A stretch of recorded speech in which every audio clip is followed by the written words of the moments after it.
Welcome back, my beloved glue sniffers. Today's episode is going to be a little different, because this isn't just another model build. This is one of my all-time modeling dreams finally coming true. For years, I've had a soft spot for Great War armor. Those massive strange machines of the First World War have always fascinated me. They look almost alien. Of course, there are other World War I kits out there. Menk produces a Mark V and German A7V. They're fantastic kits, super detailed, packed with interiors, but also overwhelming with their sheer number of parts. Don't get me wrong, I enjoy a challenge, but sometimes I don't want a 1000 part engineering marathon. And that's what the Tamiya Mark IV has always promised. But there was one big problem: availability. For years the kit was either impossible to find or priced way too high, sometimes even higher than Menk's far more advanced offerings. And all because of that little electric motor Tamiya insists on putting in the box. Now, I understand some people like it. There are builders who will get a kick out of watching their tank crawl across the table under its own power. But for me, the motor is about as useful as having 4 butt cheeks. Still, the kit had one thing going for it: the set of figures, beautifully sculpted and more than enough to inspire future projects. Finally, in September 2024, luck was on my side. I found it in one of my favorite hobby shops in my hometown, Kraków. The price was reasonable, the temptation in there irresistible. I couldn't say no. The kit waited a few months in the stash, but eventually I put my hands on it. And as expected, it was a classic Tamiya. A pure shake and bake build. Excellent fit, clever engineering, no drama.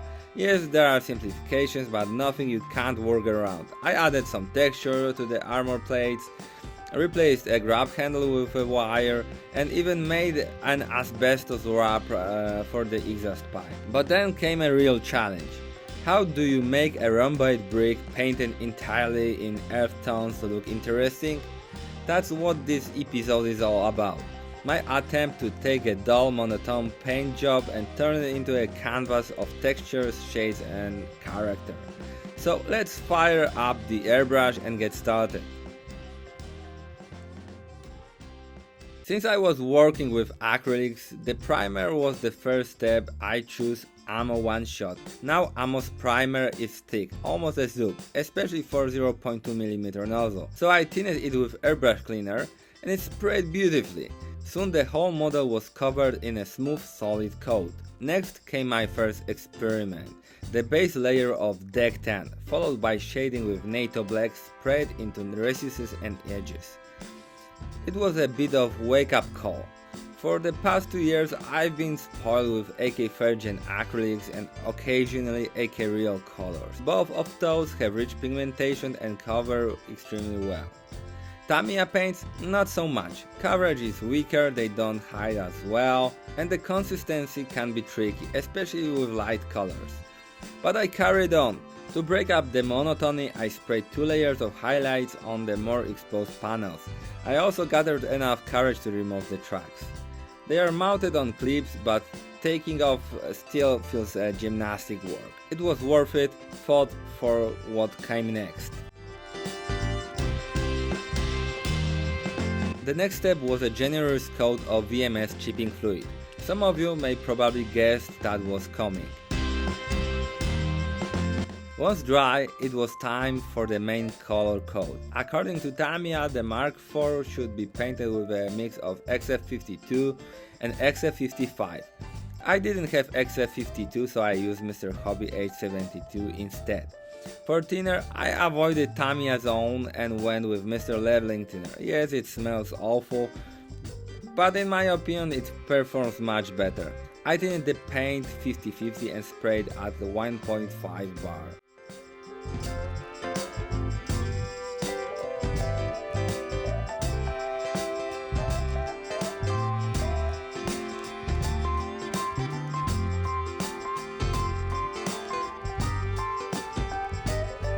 And there's where I made my mistake. I forgot how thought Mr.Leveling Thinner is. Even the acrylic safe version not dedicated to lacquers. when it came time to chip, the paint resisted like a champion. I had to scrape it with toothpicks and use much more force than usual. The result? Both heavy scratches. On first sight, maybe too strong, but I wasn't worried. I knew those exaggerated chips would become the foundation for a realistic weathered look once later layers were applied.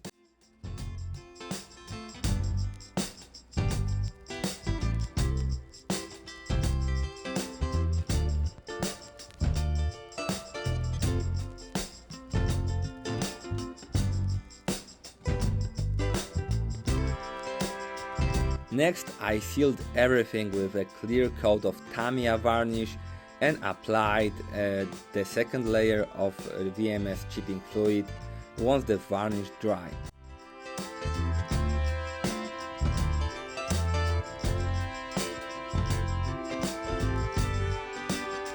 Then came a thin filter layer of XF55 deck tan, heavily diluted, about 3 parts of thinner and 1 part of the paint. For the panel lines and edges, I used a custom mix, 1 part of deck tan, 1 part of dark earth and 1 part of mahogany. Thin it out 4:1 with Mr.Hobby Thinner. This subtle shading added tonal variation and depth.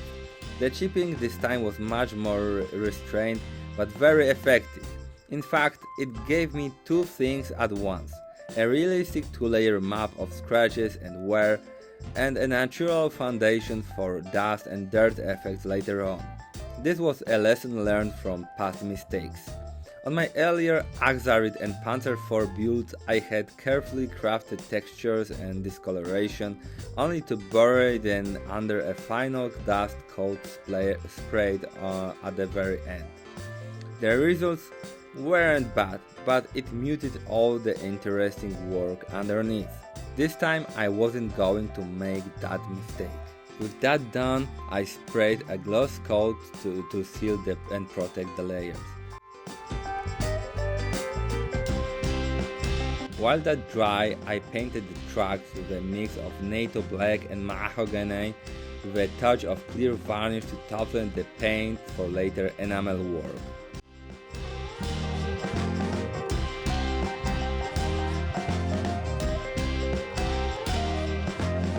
Next came decals.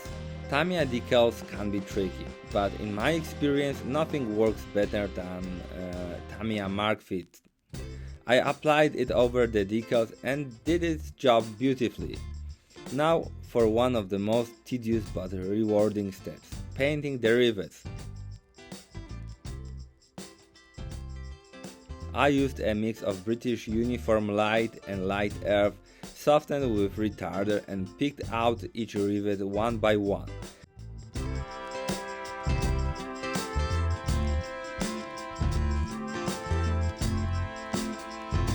It felt like a Sisyphean task.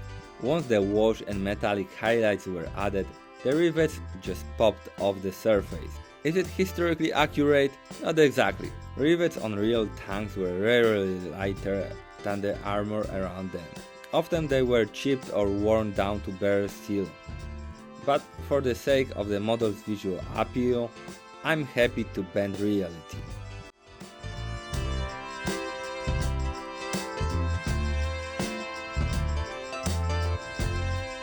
With the rivets done, it was time to enhance the chips. I mixed German grey with retarder and carefully brushed into selected scratches. Some chosen randomly, others deliberately to create balance. It's slow, meditative work, the kind of task where you lose yourself for hours. And yes, I muted my mic for the stage, otherwise you'd have heard me belting out ABBA in the background.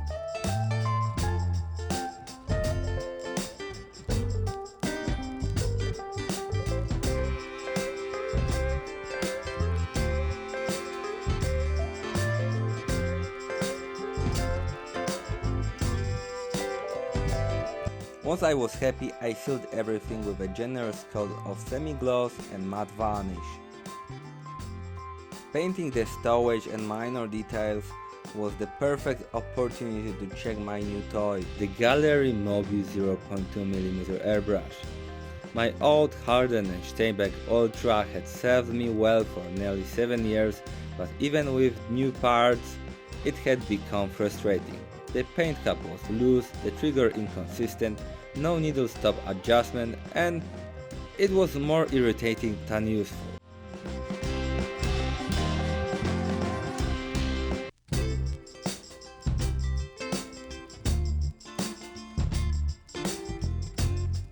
Switching to the Mobius felt like going from a rusty Opel Corsa you bought from your elderly neighbor to a shiny new crossover. Heavier, nicely balanced, solid, and even with the label says made in China.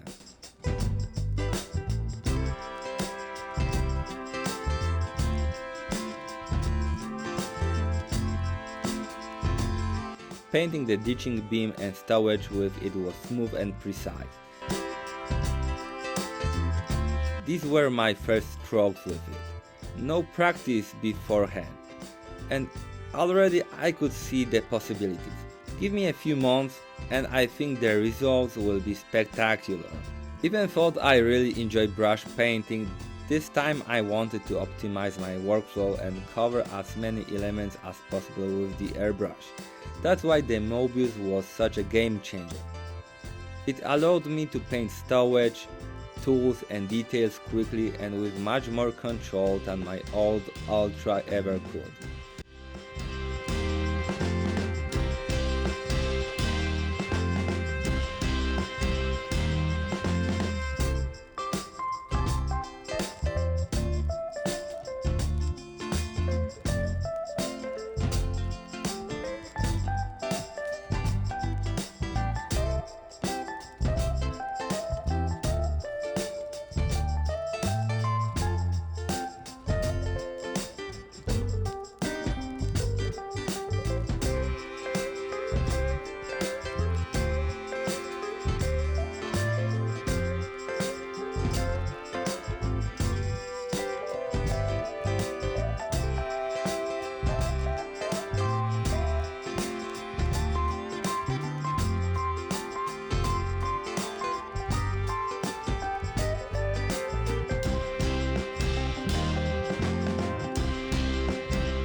That said, I can't leave brushes out of the story. Over the years I've been a bit skeptical about synthetic brushes. They often felt too springy, too unpredictable. But recently I tried the new synthetic brushes from AK and honestly they completely changed my opinion. They are precise, durable and in some cases I actually prefer them over natural hair. For detail work and small corrections they are a joy to use. As for the stowage, I wanted to bring it to life with a wide palette of colors using virgin acrylics from AK. I applied shades like wood base, dark British sea grey, light, medium and dark rust, British khaki, RAF green, RLM 79, neutral grey and more. This variety helped me break the monotony of khaki and brown and gave each piece of equipment its own character. The Mobius allowed me to lay down these tones smoothly while the AK brushes led me to refine and highlight where needed. The combination of airbrush and hand painting gave me the best of both worlds, speed for coverage, precision for details. Now came the wash. I wasn't very original here. I went with Sepia, but for earthy colors like khaki or light green, it's perfect. It seeps into the details, adds contrast, and makes everything pop out without overwhelming.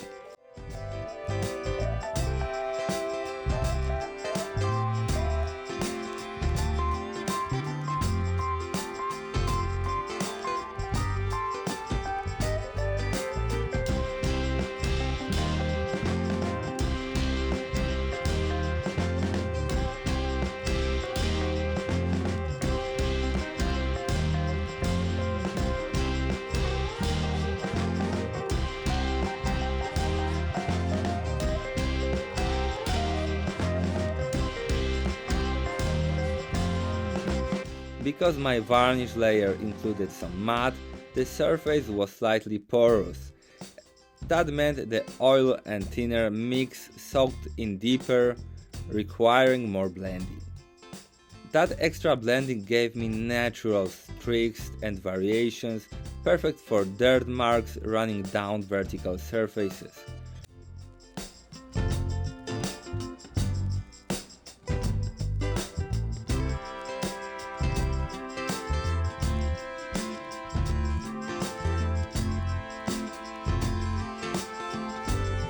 Next was rust. The first wash was lighter, placed randomly in chips and scratches, with a few streaks suggesting moisture mixed with rust. Blending with thinner gave smooth transitions.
And then came the painful task, reattaching the tracks.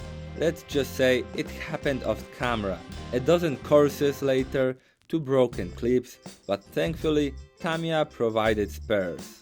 The second stage, rust streaks, added a darker brownish tone. It worked for that it was meant to, rust marks, but also doubled as stains of oil, mud and battlefield grime. It blended perfectly with the environment I wanted to portray on the model.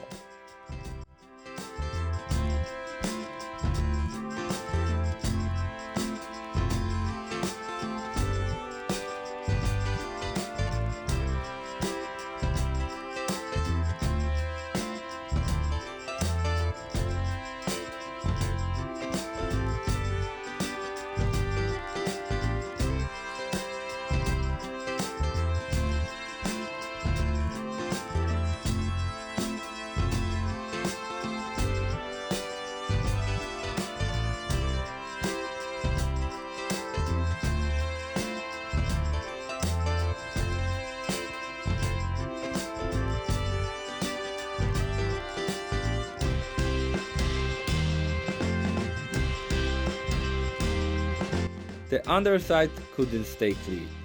I didn't go overboard.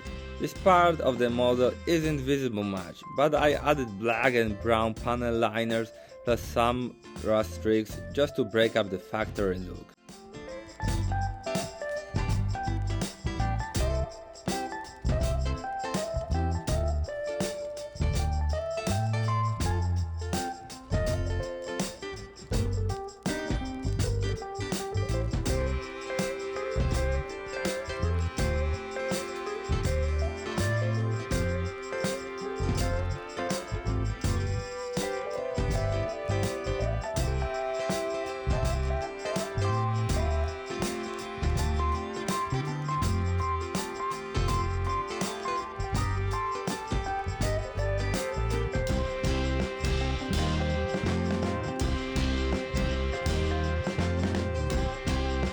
For mud and debris, I used VMS Diorama texture fixed with Ballast freezer.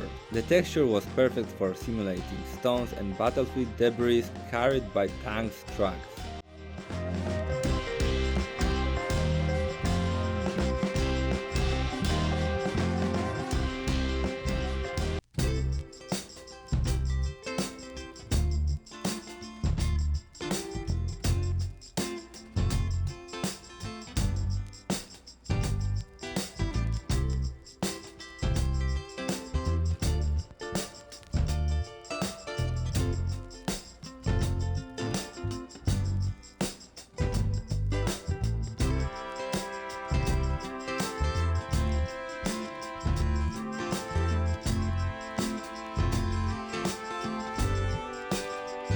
The problem?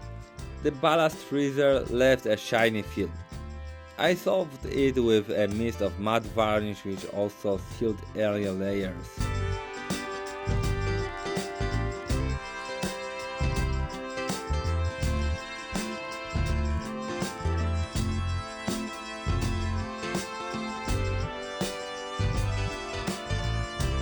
Then I layered enamel earth effects. On flat surfaces I applied them thickly and blended the edges with thinner. On vertical plates I built more pronounced streaks in 2 layers.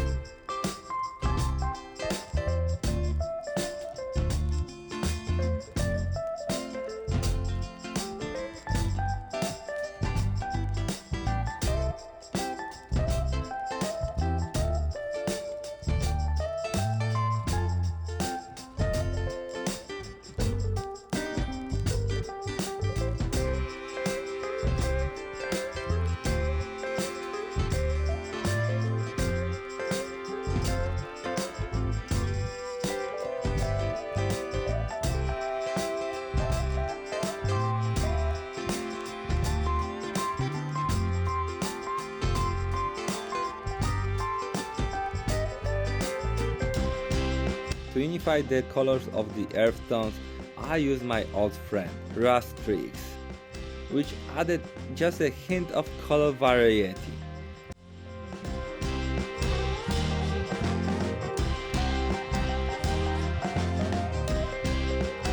At this stage I also reapplied the Sepia wash in places where earlier layers had muted in. I wanted textured earth too, but my acrylic paste had dried out after months of neglect. So improvisation time! I mixed diorama texture from VMS with enamel effects, creating a thicker paste. It went onto the tracks in a messy, satisfying process.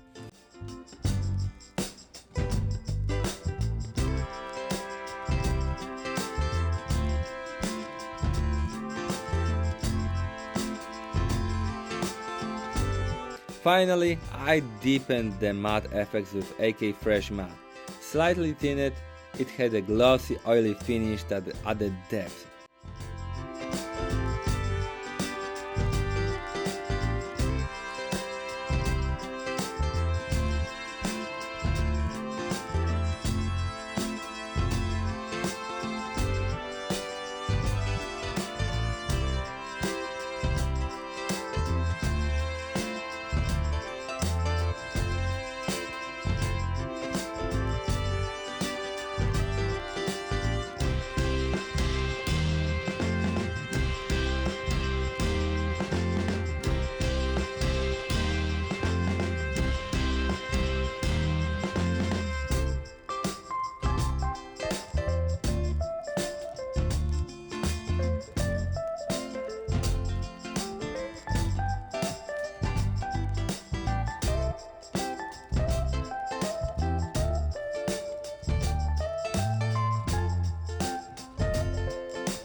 On the sides, I let it run down in streaks of wet mud.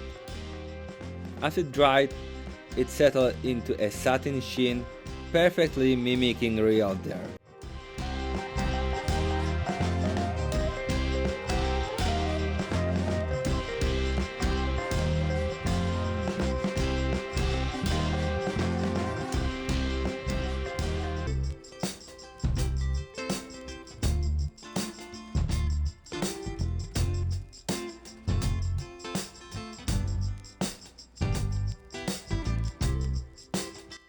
With the enamels drying, I turned back to acrylics.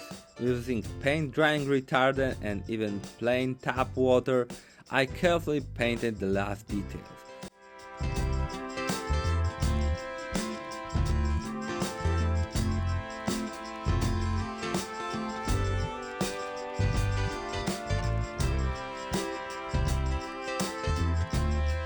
The exhaust and its asbestos wrap needed to stand out. Machine gun nozzles and gun breeches got steel tones.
Track contact points were painted metallic too, because constant contact with the ground polishes them to bare metal.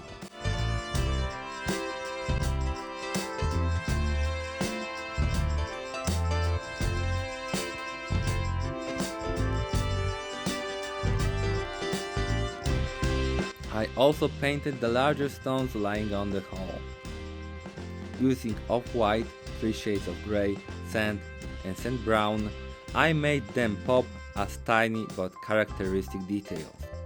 It may seem like Sisyphean effort, but this is what gives a miniature its soul.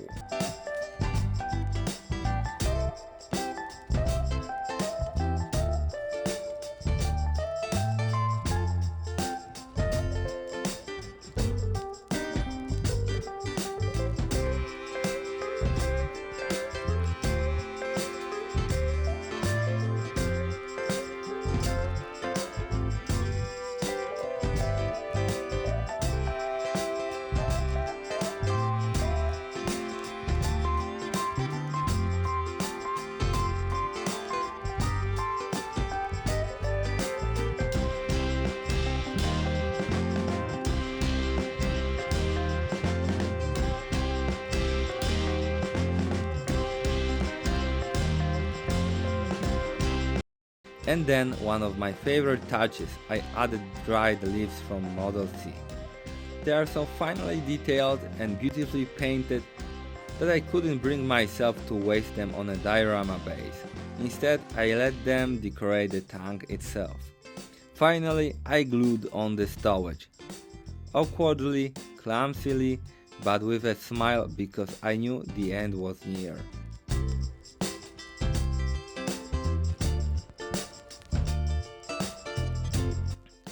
And so, after a month of painting and weathering, here it is, the Tamiya Mark IV in 1/35 scale. This kit gave me a pure joy. The assembly was a celebration of good engineering and perfect fit. And that allowed me to focus on what really matters, bringing this block of plastic to life with paint and weathering. Along the way, I experimented with new techniques, corrected mistakes from earlier builds, and pushed myself to try things differently. I had fun, a lot of fun. I hope this video gave you inspiration, a few useful tips or at least some entertainment. If you enjoyed it, don't hesitate to hit like, leave a comment or subscribe to my channel. And if you'd like to support my work directly, you can join my Patreon buying me coffee or a bottle of a thinner. Link in the description below the video. Thank you so much for watching, my beloved glue sniffers. And as always, let the good fitting be with you.